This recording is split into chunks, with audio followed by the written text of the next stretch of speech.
జాతీయ వినియోగదారుల దినోత్సవాన్ని పురస్కరించుకుని రాజమహేంద్రవరం దాన్వైపేటలోని ఎస్కేవిటి ఇంగ్లీష్ మీడియం పాఠశాలలో జిల్లా పౌర సరఫరాల శాఖ ఆధ్వర్యంలో అవగాహన కార్యక్రమం నిర్వహించారు. ఈ కార్యక్రమానికి జిల్లా incharge collector, joint collector Y Megha Swaroop ముఖ్య అతిథిగా హాజరై జ్యోతి ప్రజ్వలన చేసి కార్యక్రమాన్ని ప్రారంభించారు. ఈ సందర్భంగా ఆమె మాట్లాడుతూ డిజిటల్ న్యాయ పాలన ద్వారా వినియోగదారులకు వేగవంతమైన పారదర్శక న్యాయం అందుతోంది అని, ఈ కోర్టులు, ఆన్లైన్ ఫిర్యాదుల వ్యవస్థ వల్ల ఇంటి నుంచే కేసులు పరిష్కారం సాధ్యమవుతుందన్నారు. ఈ కార్యక్రమంలో జిల్లా వినియోగదారుల వివాదాల పరిష్కార కమిటీ కమిషన్ జడ్జ్ వైవిఎస్వి ప్రసాద్, పౌర సరఫరాల అధికారిని వి పార్వతి, ఆర్డీఓఆర్ కృష్ణానాయక్, డిఎస్పీ వి విద్య, డీసీసీపీ సభ్యుడు జి ఆనందరావు తదితరులు పాల్గొన్నారు.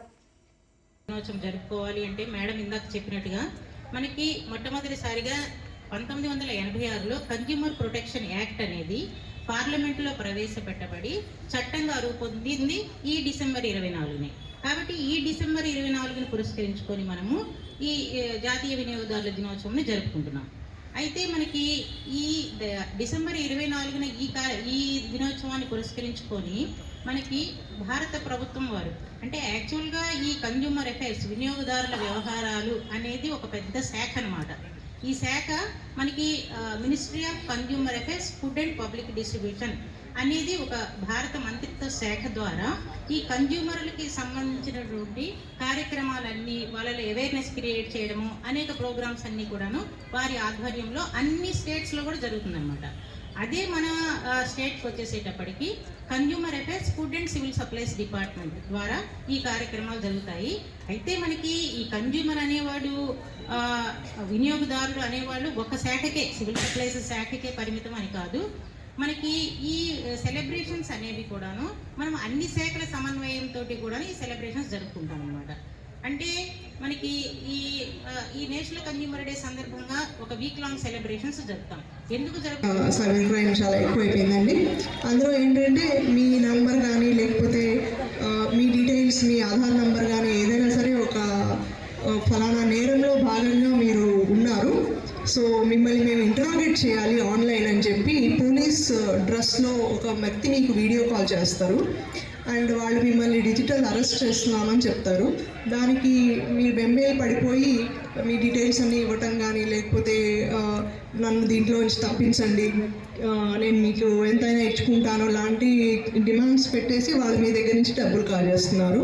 దయచేసి గుర్తుపెట్టుకోండి, పోలీసులు ఎప్పుడూ కూడా ఆన్లైన్ ఇంట్రాగేషన్ కానీ, ఆన్లైన్ అరెస్టులు కానీ చేయాలి. మన growing economy, digital economy, e commerce అవన్నీ దృష్టిలో పెట్టుకొని మళ్ళీ 2019లో కొత్త చట్టంని పెట్టి దాన్ని పాస్ చేయడం జరిగింది. ఈ చట్టం ద్వారా ఈ కామర్స్ లావాదేవీలు కూడా చట్ట పరిధిలోకి తీసుకువచ్చి వినియోగదారులకు మరింత రక్షణ కల్పించడానికి ముందుబాటు వేయడం జరిగింది.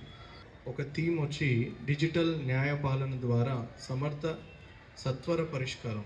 అంటే through digital platform speedy redressal, ఇందాక మన జడ్జి గారు చెప్పినట్టు 3 monthsలో జరుగుతున్న రిడ్రెసల్ని ఇంకా త్రూ డిజిటల్ మీన్స్తో ట్రాక్ చేసుకునేలాగా కన్జ్యూమర్ కూడా వాళ్ళ కంప్లైంట్ పిటిషన్ స్టేటస్ అండ్ దాన్ని స్పీడీగా డిస్పోజ్ చేసే ప్రక్రియగా ఈసారి థీమ్ని ఏర్పాటు చేయడం జరిగింది.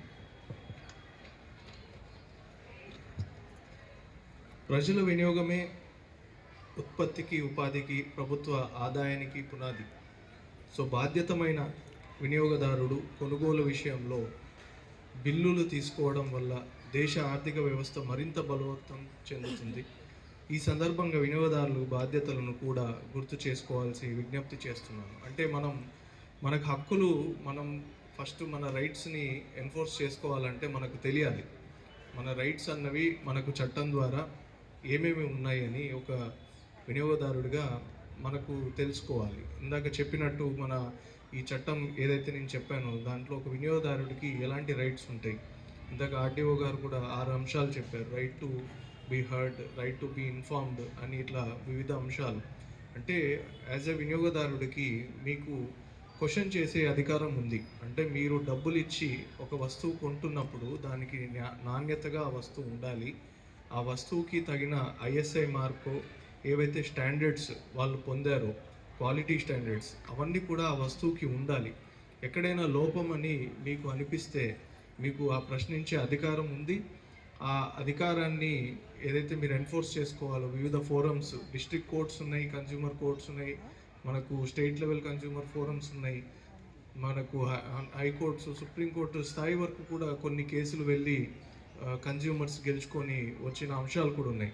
ఇందాక మనకు అనంతరావు గారు చెప్పినట్టు ఒక కేసులో ఫెయిర్ అండ్ లవ్లీ ఏదైతే ఆ కేసులో 1 crore వరకు కూడా కోర్ట్స్ పెనాల్టీ వేయడం, ఇవన్నీ కన్జ్యూమర్కి ఎంతో వాళ్ళ రైట్స్ని ఎన్ఫోర్స్ చేయడానికి ఇంకా బలోపేతం చేసే ముందుకు సాగే విధంగా స్టెప్స్ తీసుకోవడమే ఇది ఒక ఎగ్జాంపుల్గా చెప్తున్నాను.